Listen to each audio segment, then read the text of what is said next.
नमस्कार दोस्तों, यहाँ पर आप लोग देख सकते हैं मैं साइंस का सेंटअप एग्जाम वाला ओरिजिनल क्वेश्चन पेपर लेकर आ चुका हूँ 10वीं का बिहार बोर्ड वाला। और इसमें जितना भी ऑब्जेक्टिव क्वेश्चन है पूरा ऑब्जेक्टिव क्वेश्चन का आंसर हम आपको एक एक करके वीडियो में बता देते हैं। तो वीडियो को लास्ट तक देखिए, लेकिन उससे पहले वीडियो को लाइक कर चैनल को सब्सक्राइब कर लीजिए। यहाँ पर देख सकते हैं 100% आपको ओरिजिनल दिया जा रहा है, ठीक है ना।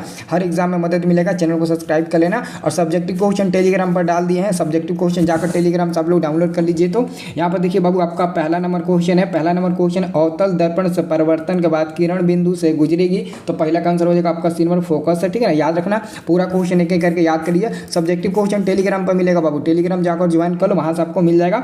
दूसरा नंबर क्वेश्चन है, यदि एक प्रतिबिंब का आकार हमेशा वस्तु के बराबर हो तो दर्पण कौन सा होगा, तो दूसरा का भाई आंसर आपका होगा सी नंबर समतल दर्पण होगा, ठीक है ना, याद रखना। अब देखिए अगला क्वेश्चन आपका है, अगला क्वेश्चन है आपका तीसरा नंबर, ठीक है ना। ये तीसरा नंबर क्वेश्चन कहता है दो समांतर दर्पणों के बीच रखी गई वस्तु कितना प्रतिबिंब बन सकता है, तो यहाँ पर हमारा तीसरा का सही उत्तर मिलेगा ऑप्शन नंबर डी, अनंत प्रतिबिंब बन सकता है, ठीक है ना। अब देखिए अगला क्वेश्चन आपका 4 नंबर है। 4 नंबर क्वेश्चन है, किसी दर्पण से फोकस दूरी का मान है, तो 4 का सही उत्तर मिलेगा बी नंबर अनंत हो जाएगा, ठीक है ना। 4 का हो जाएगा आपका बी नंबर अनंत हो जाएगा। अब देखिए अगला क्वेश्चन है, गोलीय दर्पण के ध्रुव से वक्रता केंद्र की दूरी को क्या कहते हैं, तो 5 का सही उत्तर मिलेगा वक्रता त्रिज्या कहते हैं, वक्रता त्रिज्या यानी कि आर कहते हैं, ठीक है ना। अब देखिए अगला क्वेश्चन है, प्रकाश तंतु में प्रकाश का क्या होता है, तो 6 का सही उत्तर मिलेगा सी नंबर पूर्ण आंतरिक परिवर्तन, TIR, टोटल इंटरनल रिफ्लेक्शन, ठीक है ना, TIR, ठीक है ना। इसका फुल फॉर्म हो गया TIR, इसका शॉर्ट नाम हो गया, ठीक है ना। अब देखिए अगला क्वेश्चन है, सघन माध्यम से विरल माध्यम में जाती हुई किरण मुड़ जाती है, तो 7 का सही उत्तर क्या मिलेगा ऑप्शन नंबर बी, अभिलंब से दूर मुड़ जाती है, ठीक है ना। अब देखिए अगला क्वेश्चन है, निम्नलिखित में किस लेंस की फोकस दूरी ऋणात्मक होती है, ऋणात्मक फोकस दूरी उत्तल लेंस का होता है माइनस यानी कि, ठीक है ना।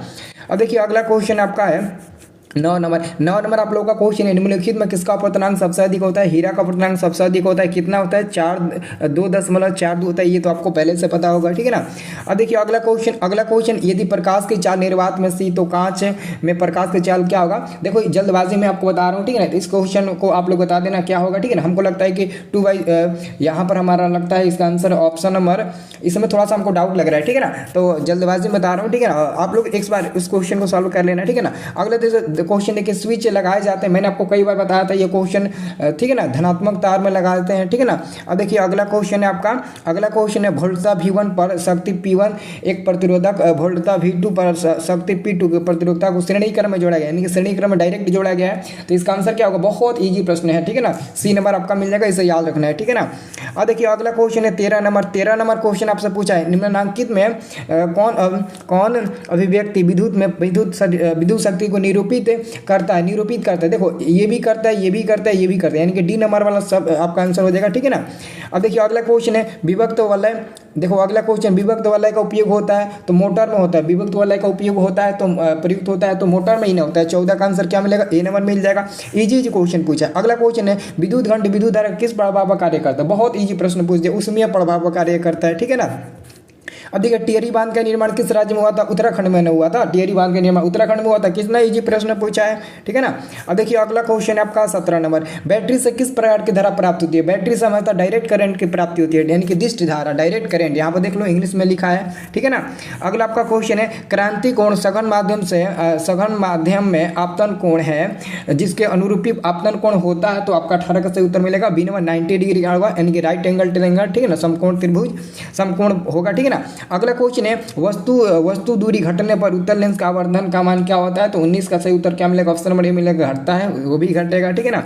अगला क्वेश्चन आपका 20 नंबर, डायनेमो बदलता है। बाबू मैंने आपको बताया था डायनेमो क्या करता है, यांत्रिक ऊर्जा को विद्युत ऊर्जा में बदलता है, तो यांत्रिक ऊर्जा को ये हमारा होगा बी नंबर वाला होगा, क्या होगा बाबू, बी नंबर वाला होगा, वही यांत्रिक ऊर्जा को विद्युत ऊर्जा में परिवर्तित कर देता है, और मोटर विद्युत ऊर्जा को यांत्रिक में परिवर्तित करता है। मोटर आता तो सी नंबर होता, ठीक है ना। अब देखिए अगला क्वेश्चन आपका है 20 नंबर तो बता दिए ना। अगला क्वेश्चन 21 नंबर क्वेश्चन है, चालक का विभवांतर एवं धारा का मान कहलाता है, तो 21 का सही उत्तर मिलेगा, ऑप्शन नंबर ए प्रतिरोध कहलाता है, ठीक है ना। अब देखिए अगला क्वेश्चन है, स्नेल के नियम में अचर होते हैं, स्नेल के नियम में कौन अचर होते हैं, स्नेल के नियम में केवल प्रकाश का वर्ण केवल माध्यम युग में, या फिर प्रकाश का वर्ण एवं माध्यम युग में। इसका आंसर थोड़ा सा हमको डाउट लग रहा है, इसका आंसर दोनों होना चाहिए ना, सी नंबर वाला 22 का आंसर, ठीक है ना। कमेंट करके बताइए, आपका कमेंट मैं हाईलाइट कर दूंगा, ठीक है ना। अब देखिए अगला क्वेश्चन है क्षारकीय ऑक्साइड के विलयन का पीएच मान क्या होता है। तो क्षारकीय ऑक्साइड के विलयन का पीएच मान सबको पता है कि 7 से अधिक होता है, 7 से अधिक में 1 ही दिया है, 9 दिया है, ठीक है ना। अब देखिए अगला क्वेश्चन है मैग्नीशियम के परमाणु संख्या 12 है, इसकी संयोजकता क्या होगा। तो इसका आंसर हो जाएगा ऑप्शन नंबर बी होगा ना, 24 का, हाँ 12 होगा, ठीक है ना, बी होगा, सॉरी बी होगा, ठीक है ना, यानी कि 2 होगा। अगला क्वेश्चन है हाइड्रोजन के 2 परमाणुओं के बीच कितने बंध बनते हैं। मैंने आपको ऑक्सीजन का बताया था 2, नाइट्रोजन का बताया था मैंने 3, हाइड्रोजन का यहाँ तक के मैंने बताया था केवल 1 होता है, क्योंकि हाइड्रोजन और हाइड्रोजन के बीच सिंगल बॉन्ड ही बनता है। तो सिंगल बॉन्ड यानी कि ऑप्शन नंबर ए हो जाएगा सही उत्तर, ठीक है ना। अब देखिए अगला क्वेश्चन है एल्कीन का सामान्य सूत्र। एल्कीन का यहाँ पर आप 1 मिनट, एल्कीन का सामान्य सूत्र पूछा ना, एल्कीन का, तो आपका क्या हो जाएगा CnH2n हो जाएगा, ये आपका मिल जाएगा ऑप्शन नंबर सी वाला मिल जाएगा उत्तर, ठीक है ना। अगला क्वेश्चन आपका है निम्नलिखित में कौन सक्रियता श्रेणी में सबसे अधिक क्रियाशील धातु है। तो सोडियम हो जाएगा, जिसकी परमाणु संख्या 11 होता है। अगला क्वेश्चन है lithium sodium potassium. Lithium sodium potassium 12वें सेल में है, कितने इलेक्ट्रॉन विद्यमान रहते हैं। तो 28 का सही उत्तर मिल जाएगा, ऑप्शन नंबर ए 1 होते हैं। और लिथियम सोडियम पोटेशियम ऐसे तत्व हैं जिनको हम आसानी से चाकू से काट सकते हैं, आपको पता होना चाहिए।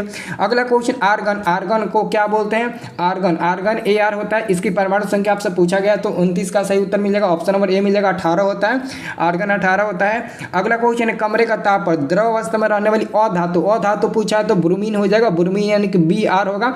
अगर धातु पूछता है तो पारा होता है Hg, जिसको मरकरी बोलते हैं, लेकिन धातु नहीं पूछा है, अधातु पूछा है तो आपका Br हो जाएगा, ठीक है ना। अब देखिए अगला क्वेश्चन है जब कली चूना पर जल डाला जाता है तो किस प्रकार की अभिक्रिया होती है। बहुत ईजी प्रश्न पूछा है, उष्माक्षेपी होता है ना। अब देखिए अगला क्वेश्चन है निम्नलिखित में कौन उपधातु है। Sb क्या होता है। तो उपधातु होता है, 32 का आंसर ऐसे ही डी नंबर मिल जाएगा। अगला क्वेश्चन है निम्नलिखित में कौन शराब के रूप में उपयोग में आता है। तो शराब के रूप में कौन उपयोग में आता है, एथेनॉल आता है ना। तो यहाँ पर 33 का आंसर क्या मिलेगा, डी नंबर मिल जाएगा, ठीक है ना, इसे याद रखना। अगला आपका क्वेश्चन है, देखो अगला क्वेश्चन है CH3 CH2OH और CH3OCH3 किस प्रकार का समयोगी है। तो 34 का सही उत्तर मिलेगा, ऑप्शन नंबर 1 क्रियाशील समयोगी है, ठीक है ना, याद रखना, ये भी मैंने क्वेश्चन कराया था। निम्नलिखित में कौन मुख्य तो बायोगैस का संघटक है। तो मीथेन हो जाएगा ना, ऑप्शन नंबर आपका ए हो जाएगा 35 का, ठीक है ना, मीथेन CH4 हो जाएगा। अगला क्वेश्चन है विद्युत अपघटनी परिष्करण में अशुद्ध धातु को बनाया जाता है, एनोड पर बनाया जाता है ना। तो 36 का आंसर क्या मिलेगा, सॉरी 36 का नहीं कैथोड पर ना, एक बार देख लेना इस क्वेश्चन, कैथोड, हाँ कैथोड पर ही बनाया जाता है। अगला क्वेश्चन है ड्यूरालुमिन किस धातु का मिश्र धातु होता है। तो बाबू यहाँ पर आपका आंसर मिलेगा एल्युमिनियम का, लोहा का तो हुक्मे नहीं करेगा। अगला क्वेश्चन है एसिटिक एसिड का यूपीए का नाम क्या है। सुबह में ही मैंने आपको बताया था, आपका हो जाएगा ऑप्शन नंबर नहीं हाँ एथेनोइक अम्ल, हाँ ऑप्शन नंबर ए होगा, ठीक है ना, क्या होगा ऑप्शन नंबर ए होगा 38 का, ठीक है।